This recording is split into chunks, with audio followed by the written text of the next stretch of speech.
Día 6 de julio. Santa María Goretti, mártir, del año 1902. El 6 de julio de 1902 moría terriblemente apuñalada la jovencita María Goretti, mártir por defender su castidad. Es una de las más famosas santas modernas. Nació en Corinaldo, en Italia, el 16 de octubre de 1890. Hija de los sencillos campesinos Luis Goretti y Assunta Carlini. Era la segunda de 6 hijos.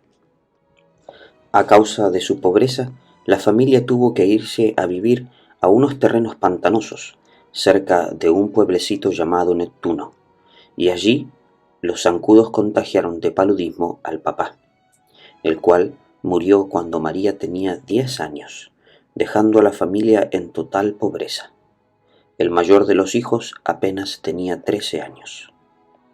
La mamá tuvo entonces que dedicarse a trabajar en el campo y dejaba en la casa a María, la mayor de sus hijas, encargada de cocinar, lavar y cuidar de los demás niños. La jovencita era la más alegre de toda la familia, la más cariñosa con la mamá y con los demás hermanos. Ella preparaba las comidas, cosía y remendaba, y cada semana iba al pueblo a asistir a las clases de catecismo. Sumamente modesta en el vestir, era además muy piadosa. Al cumplir los 11 años, hizo su primera comunión y desde entonces se propuso preferir la muerte antes que cometer un pecado. Se llamaba Alejandro Serenelli, quien la asesinó. Tenía 20 años. Se dedicó a lecturas impuras y éstas le dañaron su alma. Era un trabajador de la misma finca donde vivía María, y al verla tan hermosa se enamoró de ella, y sus pasiones lo incitaron a irrespetarla. La niña, aunque apenas tenía 12 años, sin embargo, como robusta campesina, parecía como si tuviera 3 años más.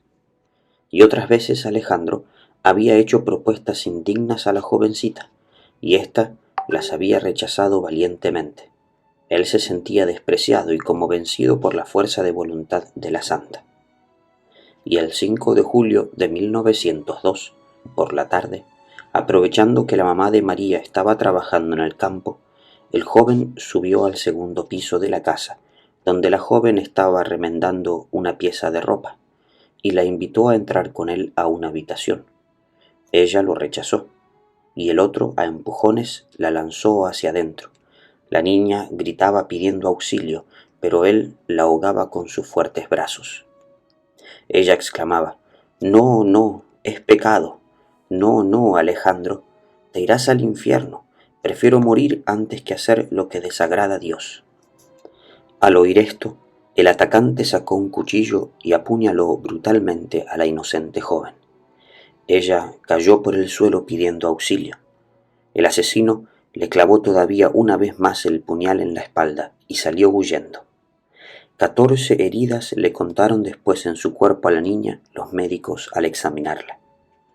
Lo último que el asesino escuchó antes de salir huyendo fue: «Alejandro, yo te perdono». Al fin llega la mamá y le pregunta angustiada: «María, María, ¿qué ha sucedido? ¿Quién te ha herido?» «Fue Alejandro». «¿Y por qué te hizo esto?» «Porque no quise hacer las cosas malas que él quería». Y el mismo asesino y los médicos certificaron que la niña conservó su total virginidad. 5 horas después, una ambulancia llevaba a la pobre hija al hospital de San Juan de Dios.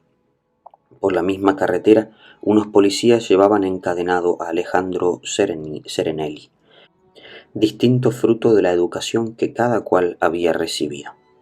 La una aprendió a preferir la muerte antes que ofender a Dios, y el otro aprendió en sus malas lecturas a obrar el mal sin medir sus consecuencias. El estado de la jovencita era desesperado. Los médicos hicieron lo posible para salvarle la vida, pero todo fue inútil.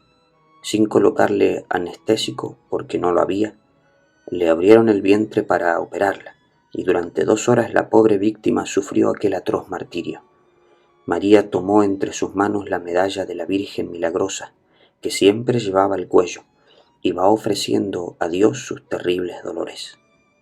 Con paciencia sobrehumana soportó la operación y la sed abrasadora que la siguió. Las últimas horas de su vida fueron conmovedoras.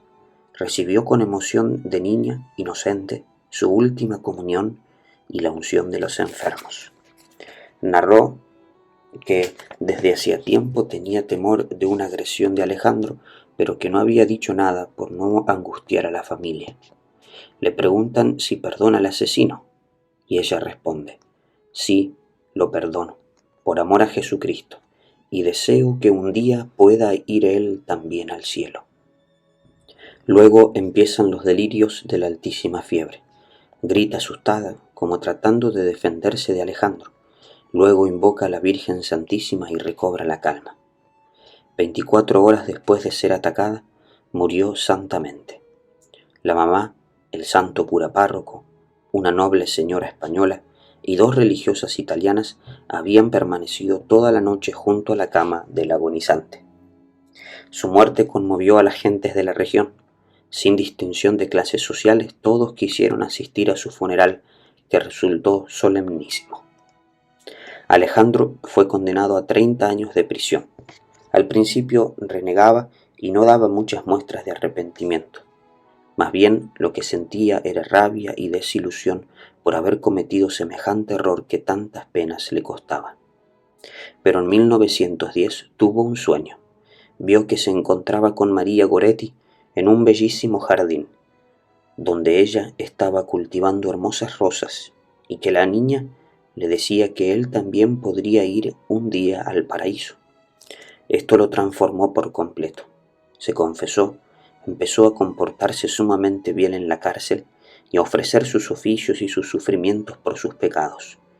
Y al fin las autoridades le rebajaron la 10ª parte de su condena por buena conducta y salió libre después de 27 años de cárcel. En la noche de Navidad de 1929, la señora Asunta, la mamá de María, que estaba de sirvienta en una casa cural, sintió que tocaban a la puerta. Salió a abrir y era Alejandro. «Señora, ¿me conoce?», y baja los ojos. «Sí, Alejandro, lo recuerdo muy bien». «Me perdona», suplicó el pobre hombre, que llevaba en su rostro las huellas de 27 años sufriendo en la cárcel. «Sí, Alejandro, Dios lo ha perdonado. Mi hija también lo ha perdonado. ¿Cómo no lo voy a perdonar yo?». Aquella noche la pasó en la casa del párroco, y a la misa de medianoche se acercaron a comulgar juntos, la madre de la santa y el asesino de la mártir. En adelante, la señora Goretti nunca permitió que la gente tratara mal a Serenelli. Cuando la gente se extrañaban de que le tratara bien, ella respondía: «Está tan arrepentido. Mi hijita María lo perdonó, ¿por qué entonces no lo voy a perdonar yo? Es cierto que ha cometido un pecado enorme, pero Dios ha sabido sacar mucho bien de tanto mal». Alejandro terminó sus días como hortelano en un convento de los padres capuchinos, arrepentido y haciendo penitencia por sus pecados. La fama de María Goretti se había extendido por todo el mundo, y el pueblo empezó a tener noticias de que la santidad de esta jovencita no había sido algo improvisado, sino que de su estudio del catecismo, de sus frecuentes oraciones, de su gran devoción a la Santísima Virgen y de las enseñanzas que había recibido en su hogar tan creyente, ella había logrado obtener una gran cantidad de virtud, lo cual le consiguió de Dios la enorme gloria de morir mártir. Se la invoca como ya una santa, y por su intercesión se consiguieron varios milagros. Entonces la Santa Sede dispuso hacer los estudios para su beatificación y canonización. La multitud de peregrinos que deseaba asistir a la glorificación de esta mártir de la pureza era tan grande que las ceremonias de la canonización no se pudieron hacer en la Basílica de San Pedro. Fue necesario hacerla en la plaza. Más de 500.000 personas presenciaron aquella tarde la ceremonia impresionante. Difícil recordar una ceremonia más emocionante para una de estas fiestas. El sumo pontífice Pío XII salió al balcón del Vaticano acompañado de la Madre de María, que tenía ya más de 80 años, y de 2 de sus hermanas y uno de sus hermanos. La gente no recordaba el caso de que una mamá hubiera asistido a la canonización de su hija. El Papa comparó a María Goretti con Santa Inés, la otra jovencita que hace muchos siglos prefirió la muerte antes que faltar a la virtud de la pureza, y declaró que uno de los medios más tremendos que tiene el enemigo de las almas para corromper a la juventud es el de las malas lecturas y el del cine corrupto. El cardenal Salotti, que estudió muy bien la vida de esta jovencita, declaró: María Goretti era tan virtuosa que aunque no hubiera sido mártir, habría merecido ser declarada santa. Santa María Goretti, pídele a Dios que también nosotros logremos conservar la bella virtud de la pureza. Ruégale al Señor por aquellas personas que están en peligro de perder la santa virtud de la castidad, que prefiéramos perder cualquier otra amistad antes que perder la amistad con Dios. Te pedimos de modo especial por todos los jóvenes, para que sean valientes en conservar siempre santamente su pureza.